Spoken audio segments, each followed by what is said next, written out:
Friend, welcome back to my channel with NCERT source. Friend, आज हम लोग पढ़ेंगे मौर्यकालीन प्रशासन के बारे में। मौर्यकालीन प्रशासन को जानने के काफ़ी सारे स्रोत हैं, जैसे कि साहित्य स्रोत है या फिर पुरातात्विक स्रोत है। साहित्य स्रोत में कौटिल्य का अर्थशास्त्र है, मेगास्थनीज की इंडिका है। वहीं पुरातात्विक स्रोत में अशोक के अभिलेख है और रुद्रदामन का जूनागढ़ अभिलेख है, जिसके द्वारा हम मौर्य प्रशासन को अच्छे से जान सकते हैं। ये अर्थशास्त्र में लिखा हुआ है कि प्रजा के सुख में राजा का सुख है और प्रजा की भलाई में उसकी भलाई है। राजा को जो अच्छा लगे वह हितकर नहीं है, अपितु हितकर वह है जो प्रजा को अच्छा लगे। अर्थशास्त्र में लिखा हुआ है, क्वेश्चन में भी आया हुआ है। यानी कि अच्छा राजा वही है जो प्रजा के हित में काम करे, प्रजा की भलाई के लिए काम करे।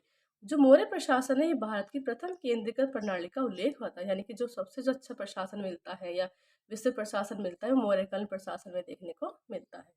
मौर्य प्रशासन कौटिल्य के साप्ताहिक सिद्धांत पर आधारित था। किस पर आधारित था? कौटिल्य के साप्ताहिक सिद्धांत पर आधारित था। जो साप्ताहिक सिद्धांत है, यहाँ से बहुत ज्यादा क्वेश्चन पूछा जाता है कि राजा का कंपेरिजन किससे किया गया, मात्या किससे किया गया। तो राजा किससे किया गया? सिर से। वही मात्या का आंख से, जनपद का पैर से, तुर्क का बाहें से, वही कोस का मुख से, सेना का मस्तिष्क से। वहीं जो मित्र का जो कंपेरिजन किया गया वो कान से किया गया है। जो मौर्य प्रशासन का जो केंद्र बिंदु होता था वो राजा होता था। राजा ही कार्यपालिका, व्यवस्थापिका और न्यायपालिका, इन तीनों का प्रमुख होता था। अर्थात राजा ही सबसे सर्वोपरि होता था। कौटिल्य के अर्थशास्त्र में राजा की परिषद मंत्री परिषद का उल्लेख मिलता है।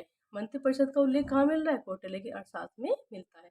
वहीं जो मंत्री परिषद के सदस्यों का जो चुनाव होता था वो अमात्य में से होता था, जो वो उपदा परीक्षण के बाद होता था। जो मंत्री परिषद है, इनके सदस्यों को 12,000 पर्ण वार्षिक वेतन मिलता था।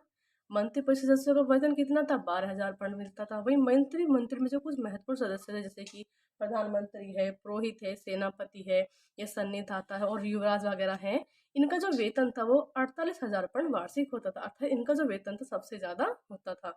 अशोक के अभिलेखों में मंत्री परिषद को परिसा कहा गया। क्या कहा गया है? अशोक के अभिलेखों में मंत्री परिषद को परिसा कहा गया है। अशोक के अभिलेख में मंत्री परिषद को क्या कहा गया? परिषा कहा गया। वहीं अर्थशास्त्र पहली पुस्तक है जिसमें कर्मचारियों के नगद वेतन का सुझाव दिया गया है। तो नगद वेतन का सुझाव कहाँ मिलता है? अर्थशास्त्र में मिलता है। नेक्स्ट है केंद्रीय प्रशासन। तो राजा को प्रशासन में मदद करने के लिए 18 पदाधिकारियों का एक समूह होता था, जिसे तीर्थ कहा गया है। अर्थात जो मौर्य प्रशासन है उसमें 18 तीर्थों का उल्लेख मिलता है। वही मंत्री परिषद के नीचे द्वितीय श्रेणी के पदाधिकारी होते थे, जिन्हें अध्यक्ष कहा गया। क्या कहा गया? अध्यक्ष कहा गया है। और यूनानी स्रोतों में इन्हें मजिस्ट्रेट भी कहा गया है। क्या कहा गया है? यूनानी स्रोतों में अध्यक्ष को मजिस्ट्रेट कहा गया है। वही जो अर्थशास्त्र में जो हमारे 18 तीर्थ मिलते हैं, आइए उनकी सूची देख लेते हैं कि कौन कौन है, जिन और उनका क्या क्या कार्य होता था। पहला है प्रधानमंत्री और पुरोहित। पुरोहित जो है इसमें प्रमुख पदाधिकारी होता था।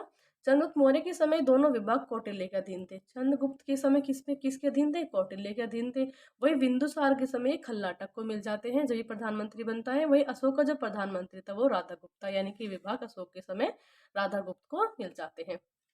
नेक्स्ट है समाहर्ता। समाहर्ता जो था ये राजस्व का संग्रह करता था, अर्थात ये आय व्यय का ब्यौरा रखता था कि कहाँ खर्च कितना हुआ है, इसका जो ब्यौरा रखता था वो समाहर्ता का कार्य था। नेक्स्ट है सन्निधाता।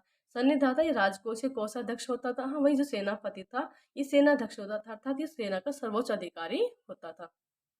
नेक्स्ट है युवराज। ये राजा का उत्तराधिकारी होता था। वेतन कितना था? हमने अभी पढ़ा है, इसका वेतन होता था 48,000 पर्ण। नेक्स्ट है परदेष्टा। ये जो परदेष्टा होता था ये कंटक शोधन यानी कि फौजदारी न्यायालय का न्यायाधीश होता था। वही जो व्यवहारिक था ये धर्मस्थ था, यानी कि दीवानी न्यायालय का न्यायाधीश होता था। वही जो नायक है ये सेना का संचालक होता था। वही जो कार्मांतिक था ये उद्योग धंधों या फिर कारखानों इनका प्रधान या फिर अध्यक्ष होता था। नेक्स्ट है मंत्री परिषदाध्यक्ष। ये मंत्री परिषद का अध्यक्ष होता था। वही जो दंडपाल है ये सैन्य सामग्री का जो प्रबंध करने वाला अधिकारी होता था, ये दंडपाल होता था।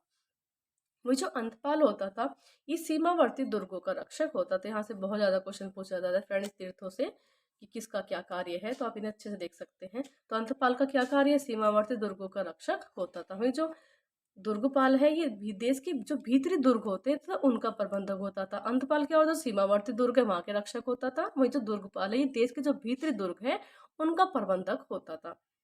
वही जो नागरक है ये नगर का सर्वोच्च अधिकारी होता था। वही जो प्रशासता है ये राज्य के कागजों को सुरक्षित रखने में और राज्य की जो आज्ञाएं होती थी उनको लिपिबद्ध करने वाला अधिकारी होता था। कौन होता था? प्रशासता होता था। वही जो द्वारिक था ये राजमहलों की देखरेख करने वाला होता था। वही जो अंतर्वर्षिक है ये सम्राट के अंगरक्षक सेना का प्रधान होता था। वही जो आठविक है ये वन विभाग का प्रधान होता था। थैंक्स फॉर ऐसी छोटी वीडियो के साथ फिर से मिलते हैं नेक्स्ट क्लास में।